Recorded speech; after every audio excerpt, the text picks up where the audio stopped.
आइ काल्हि के अहाँ के कलयुगी धिया पुता सबके अगर माता पिता के अगर कनिक सन अगर ओरदा बढ़ि जाइ छनि तऽ बाल बच्चा अपन अहाँ के हुनका औकात देखाबऽ लगै छथिन।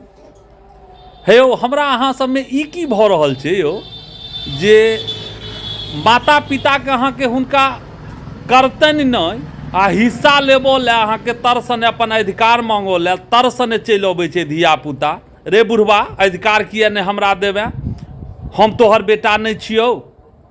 आब कहू, ई अहाँ के हमरा अहाँ के समाज में ई की भऽ रहल छै?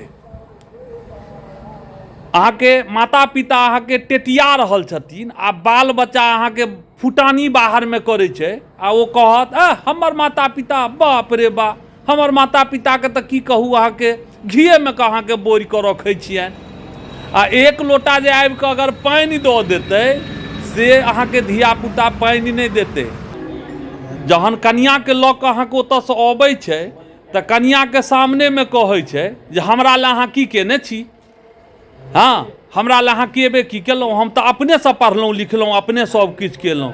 रे बौआ, वह कनिया नहीं जन्म दऽ देलखुन, माते पिता जन्म देने छथुन।